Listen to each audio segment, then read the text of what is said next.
Ang pagpapakasakit ng ating Panginoong Kristo ayon kay San Mateo. Iniharap si Jesus sa gobernador.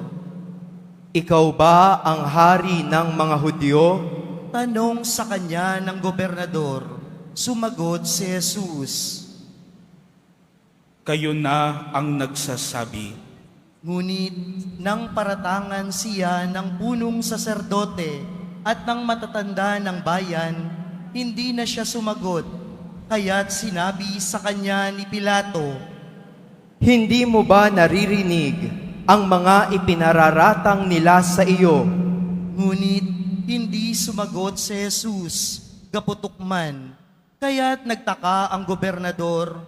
Tuwing pista ng Paskwa, kinaugalian na ng gobernador ang magpalaya ng isang bilanggo. Sino mang mahiling ng taong bayan, noon ay may isang kilalang bilanggo na nagngangalang Barabas. Kaya't na magkatipon ang mga tao, tinanong sila ni Pilato, Sino ang ibig ninyong palayain ko? Si Barabas o si Jesus na tinatawag na Kristo? alam ni Pilato na inggit ang nag-uudyok sa kanila na dalhin sa kanya si Jesus. Hindi lamang iyan, samantalang siya'y nakaluklok sa hukuman, nagpasabi sa kanya ang kanyang asawa, Huwag kang makialam sa taong iyan na walang kasalanan, sapagkat kagabi pinahihirapan ako ng aking panaginip tungkol sa kanya. Ang mga tao na may sinulsulan na mga punong saserdote at ng matatanda ng bayan na hilingin kay Pilato na si Barabas ang palayain at si Jesus ay papapatay. Muli silang tinanong ng gobernador, Sino sa dalawa ang ibig ninyong palayain ko? sagot nila. Sinabi sa kanila ni Pilato, Kung gayon, ano ang gagawin ko kay Jesus na tinatawag na Kristo? sumagot ang lahat. Bakit? Anong masama ang ginawa niya? Tanong ni Pilato, ngunit lalo pa nilang isinigaw. Nang makita ni Pilato na wala siyang magagawa at malamang pang magkagulo ang mga tao, nagpakuha siya ng tubig at naghugas ng kamay sa harapan ng mga tao. Wala akong pananagutan sa kamatayan ng taong ito. Bahala kayo. Sabi ni Pilato, sumagot ang mga tao, Pinananagutan namin at ng aming mga anak ang pagkamatay niya. at pinalaya niya si Barabas. Ngunit ipinahugupit si Jesus at ibinigay sa kanila upang ipako sa krus. Si Jesus ay dinala ng mga kawal ng gobernador sa pretoryo at nagkatipon ang buong batalyon sa paligid niya. Hinubaran nila siya at sinuotan ng isang balabal na pulang-pula. Naglikaw sila ng halamang matinik at ipinutong sa kanya. Saka pinagpaghawak ng isang tambo sa kanyang kanang kamay at palibak siyang niluhud-luhuran at binati. Mabuhay ang hari ng mga Hudyo! Siya'y pinaglulurhan. Kinuha nila ang tambo at siya'y pinagahampas sa ulo. At matapos kutyain, kanilang inalisan siya ng balabal, sinuotan ng sariling damit at inilabas upang ipako sa krus. Paglabas sila ng lungsod, kanilang nakita ang isang lalaking nagngangalang Simon, isang taga-Sirene. Pilit nilang ipinapapasan sa kanya ang krus ni Jesus. Pagdating sa lugar na tinatawag na Golgota, na nangangahulugang puok ng bungo, binigyan nila si Jesus ng alak na hinaluan ng apdo. Ngunit nang matikman niya ay hindi ininom.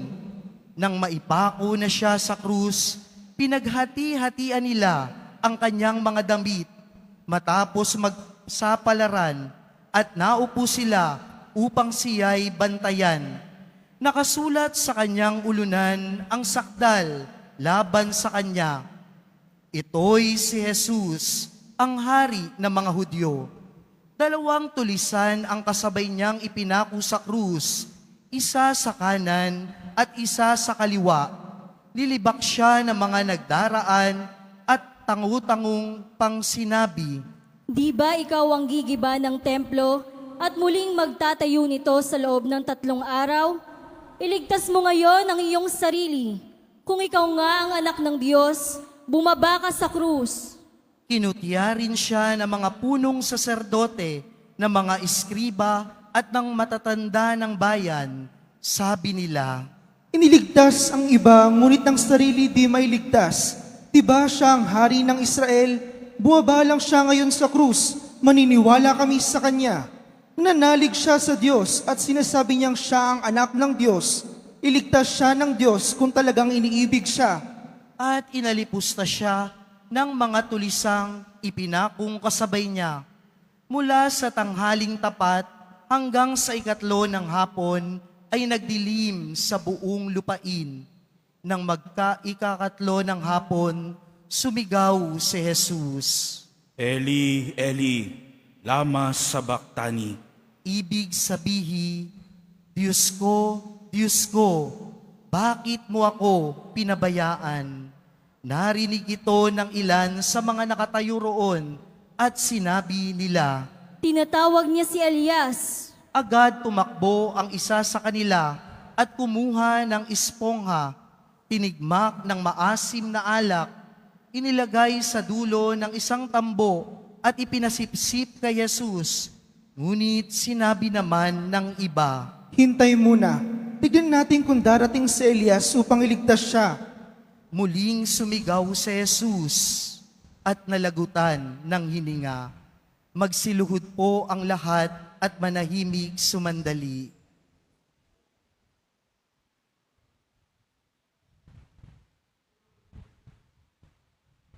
Magsitayo po ang lahat.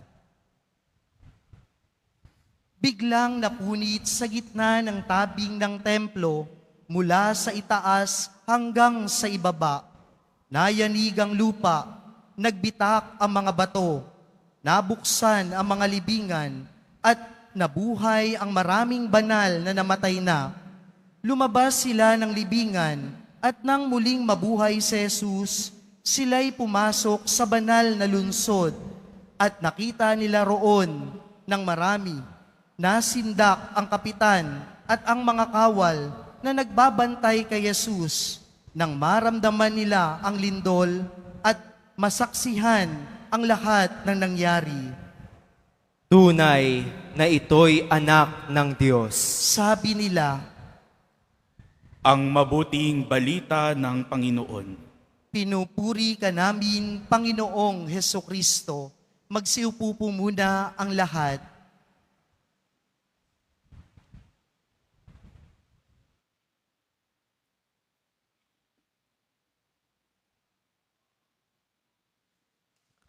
Magandang hapon po sa inyong lahat. Taon-taon, pagdarating ang linggo ng Palaspas, naririnig po natin lagi ang kwento ng pasyon, ang passion narrative.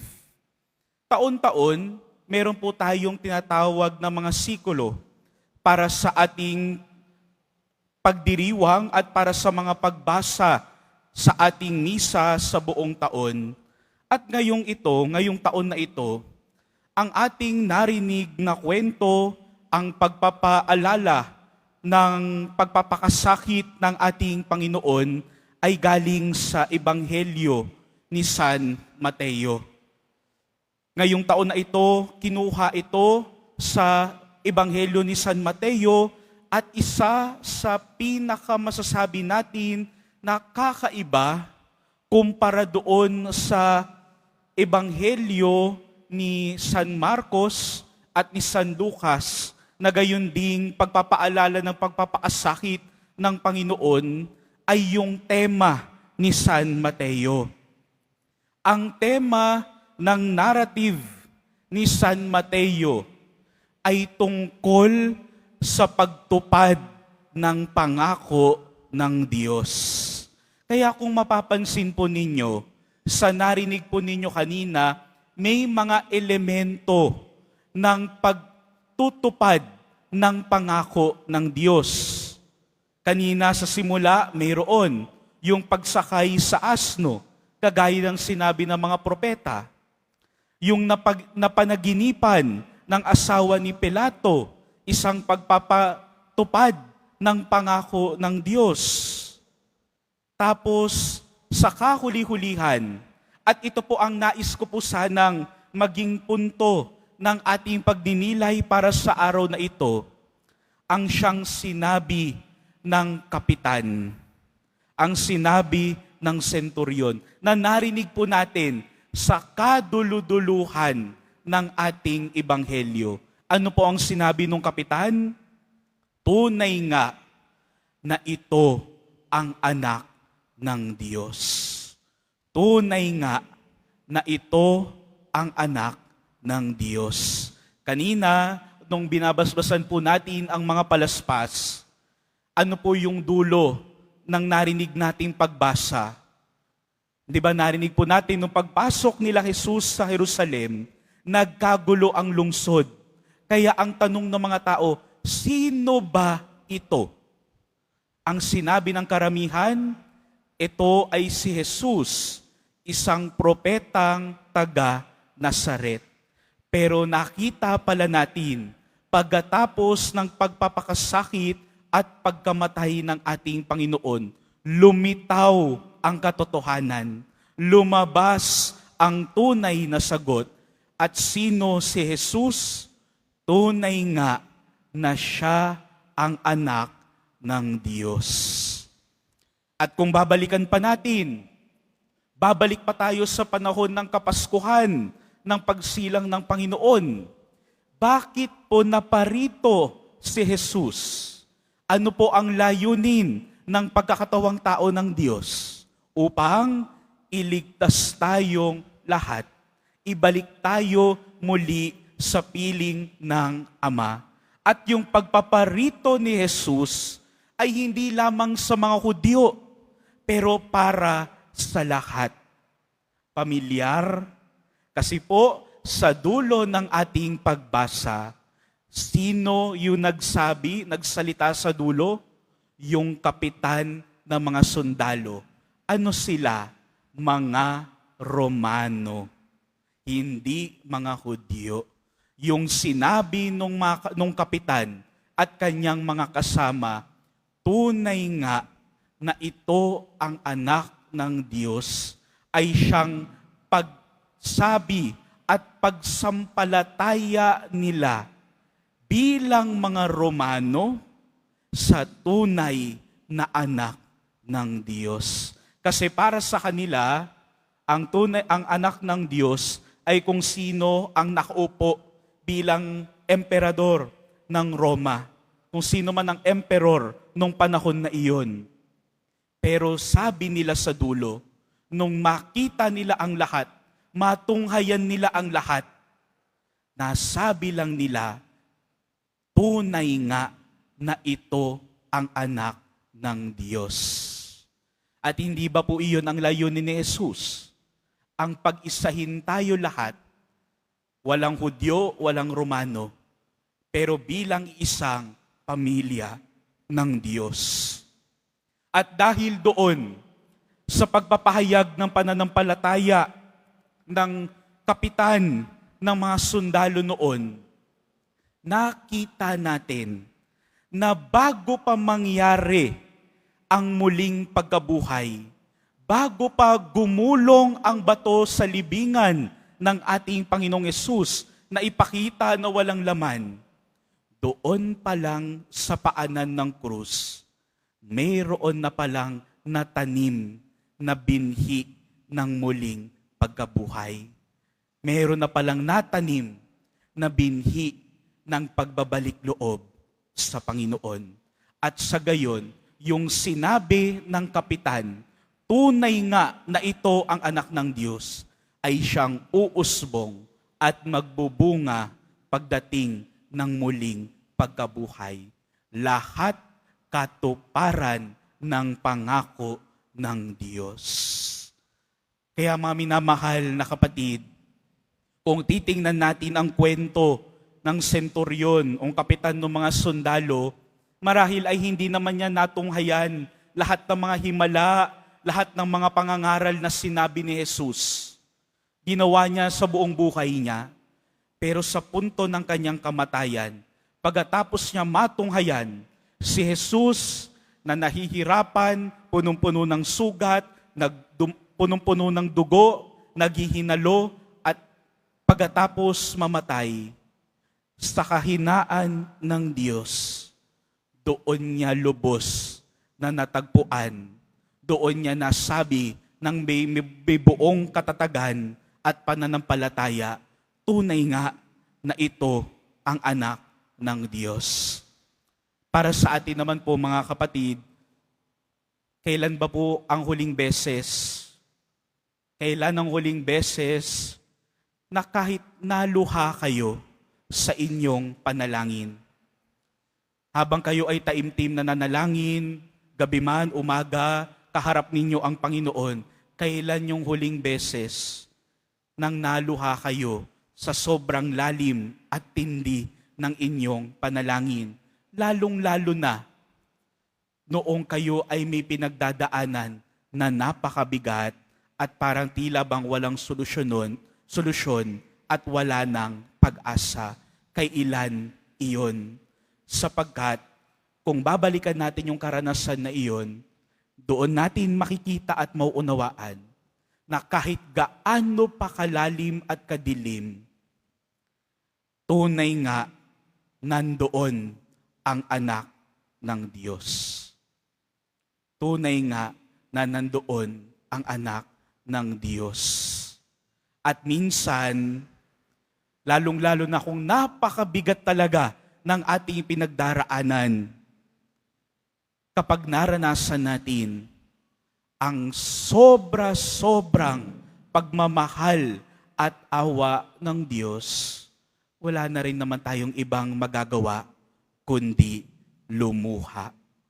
At yung kada patak ng ating luha sa pananalangin, sa pagsusumamo sa Panginoon, ay patak at ang kada isang patak ay siyang pagsasampalataya natin. Ang kada patak para bang sinasabi, tunay nga na ikaw ang anak ng Diyos.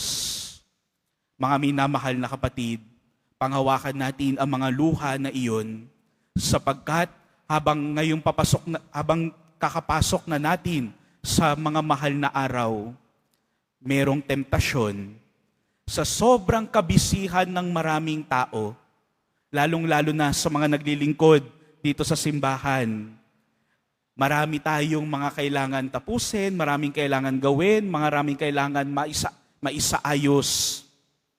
Pero sana, wag natin nahayaan na parang dumaan lang na parang hangin ang mga mahal na araw. Pero kahit sa mga preparasyon na ginagawa natin, sa mga tradisyon na ginagawa natin tuwing mga mahal na araw, makakatagpo natin ang tunay na anak ng Diyos. At kapag natutokso ka sa kalagitnaan ng mga araw na ito, bitawan na lang ang krus. Huwag na lang, hindi ko na kaya. Balikan mo yung pagkakataon na naranasan mo, hindi ka pinabayaan at iniwan ng Diyos. Tingin ka lang kay Jesus. Si Jesus na nakapako sa krus, hindi bumaba, nanatili dahil sa pagmamahal. Ganon ang buhay nating mga Kristiyano. Ganoon ang buhay ng isang alagad. Ganoon ang buhay ng isang deboto ng Poong Jesus Nazareno. Sa pagpapatuloy ng ating pagdiriwang, hilingin natin ang grasya mula sa Diyos na sa katahimikan ng ating mga puso, maibulong natin sa Kanya ng may buong katapangan, katatagan, at pagsusumamo, tunay nga, Panginoon, mahal na pong Jesus Nazareno, tunay nga na ikaw ang anak ng Diyos. Amen.